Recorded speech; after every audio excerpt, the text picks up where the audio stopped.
ராஜஸ்தானை சேர்ந்த இந்த ஒரு விவசாயி 5 லட்சம் ரூபாய் பணத்தை தொலைச்சுக்கிட்டாரு. இத்தனைக்கும் அந்த பணத்தை யாரும் கொள்ளையடிக்கல, திருட்டு போகல. அந்த பணத்தை இவரு அனாவசியமா வேற எங்கேயும் செலவும் பண்ணல. அப்புறம் எப்படி அந்த விவசாயி இந்த பணத்தை தொலைச்சுக்கிட்டாருன்னா யோசிக்கிறீங்க? இதுதான் கதையே. அவரோட 5 லட்சத்தை மட்டும் அவர் தொலைச்சிக்கல, கூடவே 35,000 இருந்து 1 லட்சம் ரூபாய் வரைக்குமான பணத்தையும் சேர்ந்து விட்டுட்டாரு. இதுக்கு பின்னாடி அவசியமா நம்ம எல்லாரும் தெரிஞ்சுக்க வேண்டிய ஒரு கதை இருக்கு. என்னன்னு தெரிஞ்சுக்கலாம். குறிப்பிட்டு வீட்டில் இருக்கக்கூடிய இல்லத்து அரசிகள் இந்த டப்பால எல்லாம் நீங்க பணம் போட்டு வைக்கிறீங்க இல்லையா, அதுக்கப்புறம் நம்ம இந்த பசங்க எல்லாம் பாக்கெட் மணிக்கு இது கொடுத்தோம் அப்படின்னா அந்த நோட் புக்ல பணத்தை சொறி வைக்கிறது, இந்த மாதிரி கேஷ் அங்கேயும் இங்கேயும் வைக்கக்கூடிய பழக்கம் இருக்கிறவங்களுக்கு தான் இந்த ஒரு வீடியோ. தயவு செஞ்சு வீடியோ கடைசி வரைக்கும் பாருங்க, என்ன எதுன்னு நீங்களே தெரிஞ்சுக்குவீங்க. வெல்கம் டு பாஸ்வாலா தமிழ். நான் உங்க மேகலா கண்ணன்.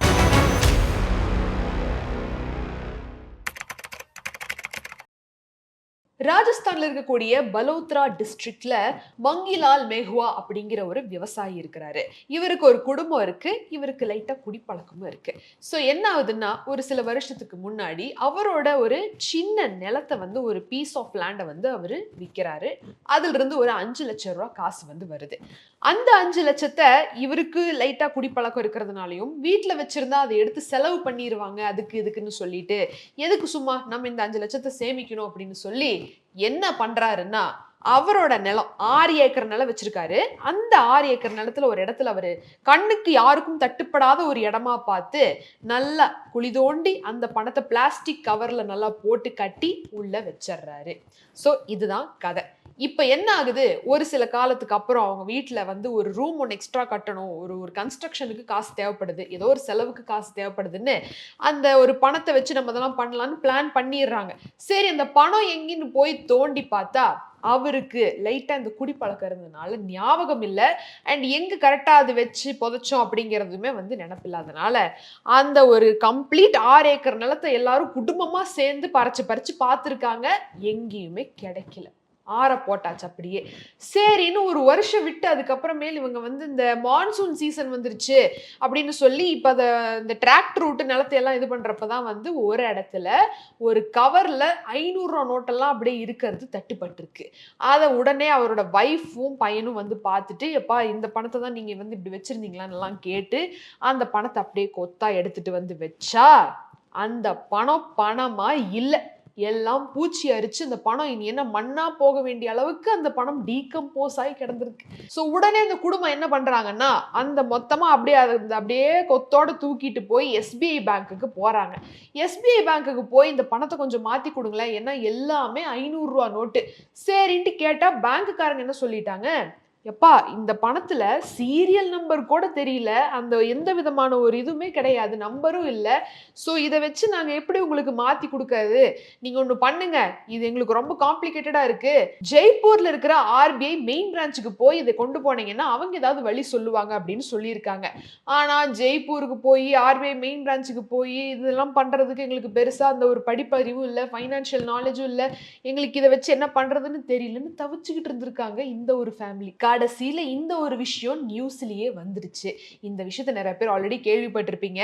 ஆனா இந்த கதையை நான் ஏன் இப்போ உங்களுக்கு சொல்றேன் அப்படின்னா, 1 ரூபாய் 2 ரூபாய் இல்லை, அது ஒரு விவசாயிக்கு 5 லட்சம் ரூபாய் பணம் அப்படிங்கிறது எவ்வளவு பெரிய தொகை அப்படிங்கிறது உங்களுக்கே நல்லா தெரியும். நம்ம வீட்லயுமே பெண்கள் முக்காவாசி என்ன பண்ணுவோம் அப்படின்னா, இந்த பருப்பு டப்பா, உளுந்து டப்பா, மஞ்சள் டப்பால எல்லாம் போட்டு வச்சிருவோம். ஸோ இந்த மாதிரி நம்ம டப்பால போட்டு வைக்கிற பணமாகட்டும், இல்லை இந்த புக்கில் எல்லாம் நம்ம சொறி வைப்போம், இல்லை சம்டைம்ஸ் என்ன ஆகும், ரேக்ல நடுவில் சொறி வைப்போம், பெட்டை தூக்கி அதுக்கடியில் சொறி வைப்போம். ஸோ இந்த மாதிரி நிறைய பழக்க வழக்கங்கள் இன்னைக்குமே இருந்துகிட்டு இருக்கு. என்னதான் நம்ம இந்திய நாட்டில் இந்த டிஜிட்டல் கரன்சிங்கிறது டிஜிட்டல் பேமெண்ட் எல்லாமே ரொம்ப அதிகமாக புழக்காட்டத்தில் வந்துட்டாலும் கூட, கேஷ் அப்படிங்கின்னு வர்றப்போ அதை நம்ம வைக்கிற இடத்துல நம்ம எந்த மாதிரிலாம் இன்னும் வச்சுக்கிட்டு இருக்கோம் அப்படிங்கிறது நான் சொல்லி உங்களுக்கு தெரியணுங்கிற அவசியம் இல்லை. அந்த மாதிரி ஒரு சுச்சுவேஷன்ல இந்த கதையை நம்ம ஏன் இவ்வளவு நல்ல டீப்பா அனலைஸ் பண்ணோம் அப்படின்னு நான் சொல்றேன். இது கூடவே இவர் 5 லட்சம் மட்டும் இல்ல, கூடவே 35,000 இருந்து 1 லட்சம் ரூபாய் வரைக்கும் தொலைச்சுக்கிட்டாரு அப்படின்னு நான் சொன்னனே, அதை நீங்க கவனிச்சிருந்தீங்கன்னா அது எப்படி அப்படிங்கிற ஒரு கேள்விக்கான பதிலை இப்ப நான் சொல்றேன். ஒரு வருஷம் அவர் அந்த பணத்தை அந்த நிலத்துல தோண்டி எடுத்தப்போ திருப்பி அவருக்கு கைக்கு அந்த ஒரு பணம் பண்ணா கிடைச்சப்போ கரெக்டா 1 வருஷம் டைம்.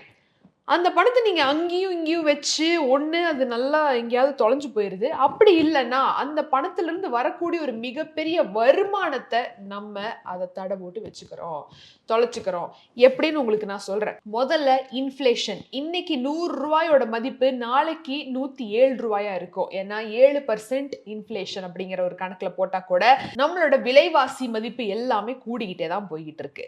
இப்படி இருக்கிறப்ப நம்ம இந்த பணத்தை வச்சு எந்த மாதிரியான ஒரு வருமானத்தை இந்த பணத்து மூலமாவே உருவாக்க முடியும் அப்படிங்கறத நம்ம பார்க்கணும். நான் ஒன்னும் இந்த பணத்தை வச்சு நீங்க இன்வெஸ்ட் பண்ணி பிசினஸ் பண்ணுங்கன்னு சொல்ல வரல. இந்த பணத்தை சும்மா நம்ம வச்சு ஒரு இடத்துல பூட்டி வைக்கிறதுனால அதோட வளர்ச்சியை நம்மளே கெடுக்கிறோம். ஃபார் எக்ஸாம்பிள், அதே 5 லட்சத்தை வச்சுக்கோ. 5 லட்சத்தை அவரு ஒரு வருஷம் எஃப்டில போட்டு வைக்கிறாரு 7% ரிட்டர்ன்ஸ்க்குனா கூட 5,35,000 ஆச்சு. ஒரு வருஷம் விட்டு அந்த 5 லட்சத்தை அவர் எஃப்டில இருந்து வெளியில எடுக்கிறப்போ, இதே போஸ்ட் ஆபீஸ்ல அந்த 5 லட்சம் ரூபாய் பணத்தை போட்டிருந்தா ஒரு வருஷத்துல 7.5% வட்டிக்கு மொத்தமா ஒரு வருஷம் விட்டு வெளியில எடுக்கிறப்போ 5,37,000 ஆயிருக்கும். அண்ட் மியூச்சுவல் ஃபண்ட்ஸ்ல போட்டிருந்தீங்கன்னா ஒரு வருஷம் விட்டு 5,60,000 ஆயிருக்கும். ஆவரேஜ் 12% ரிட்டர்ன்ஸ் அப்படின்னு போட்டா கூட. அண்ட் இதை விட முக்கியமா தங்கத்துல போட்டிருந்தாவது தங்கம் ஏறுற விலைக்கு 5,75,000 மேல நம்மளால எடுத்திருக்க முடியும். கடைசியில ஸ்டாக் மார்க்கெட்ல போட்டிருந்தாவது மார்க்கெட் நல்லா போயிட்டு இருந்திருந்ததுன்னா 5 லட்சம் 6 ஆயிருக்கும். ஸோ இந்த மாதிரி நிறைய எலிமெண்ட்ஸ் இருக்குங்க.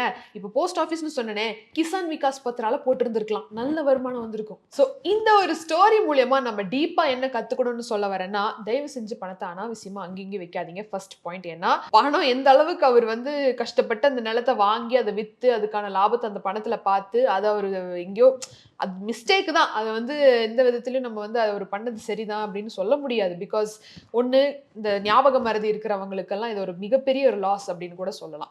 அண்ட் அதே மாதிரி இந்த ஒரு இதில் நம்ம கற்றுக்க வேண்டிய விஷயம், அனாவசியமா அங்கேயும் வைக்காதீங்க. வச்சுட்டு நம்மளாம் மறந்துடுவோம். ஒரு நாள் அது அப்புறம் தோண்டி எடுக்கிறப்ப குப்பையை பெறட்டுறப்ப தான் நம்மளுக்கு அந்த பணம் கையில் கிடைக்கும். முழுசாக கிடைக்குமான்னு தெரியாது. இதை முதல்ல பாதுகாப்பாக வச்சுக்கோங்க. இன்னொன்று, அதை பூட்டி வைக்காம வளர இடத்துல வைங்க. இன்னொன்று, பிளான் பண்ணி கரெக்டான ரிஸ்கை எடுங்க. உங்களுக்கு தகுந்த ரிஸ்க் எடுங்க. ஏஜுக்கு தகுந்த ரிஸ்க் எடுக்கணும். ஏன்னா நம்மளுக்கு சின்ன வயசு அப்படிங்கிறப்ப நிறைய ரிஸ்க் எடுக்கிறதுக்கான எல்லா ஆப்ஷன்ஸும் இருக்கு. வயசாக நீங்க ஸ்டாக் மார்க்கெட்லயும் மியூச்சுவல் ஃபண்ட்ஸ்ல இன்வெஸ்ட் பண்ணி நான் அந்த அளவுக்கு ரிட்டர்ன்ஸை பார்க்கணும் அப்படிங்கிறப்ப கொஞ்சம் யோசிச்சுட்டு முடிவெடுக்க வேண்டியதா இருக்கும். எந்த விதத்திலையும் பணத்தை வளர விடுங்க அப்படிங்கிறது தான் இந்த ஒரு ஸ்டோரியில இருந்து நம்ம கத்துக்கணும். பாதுகாப்பா வச்சுக்கோங்க அப்படிங்கிறது இன்னொரு விஷயம். சோ இந்த ஒரு வீடியோ உங்களுக்கு பிடிச்சிருக்குன்னு நினைக்கிறேன். இதை பத்தி நீங்க என்ன நினைக்கிறீங்க? இந்த ஒரு சிச்சுவேஷனை பத்தி, இந்த ஒரு ஸ்டோரியை பத்தி நீங்க நினைக்கிறீங்க? உங்களோட இன்டேக் என்ன அப்படிங்கிறது காமெண்ட் செக்ஷன்ல தெரியப்படுத்துங்க. மீண்டும் ஒரு சுவாரஸ்யமான பகுதியில் நான் உங்களை சந்திக்கிறேன். Until then, Meghala Kannan signing off. நன்றி, வணக்கம். பிராண்ட் பார்ட்னர்ஷிப் மற்றும் அட்வர்டைசிங் என்கொயரிஸ்க்கு brand@bosswala.com என்ற இமெயில் ஐடிக்கோ அல்லது 9108014192 என்ற வாட்ஸ்அப் எண்ணை தொடர்பு கொள்ளலாம். Bosswala. Be the boss.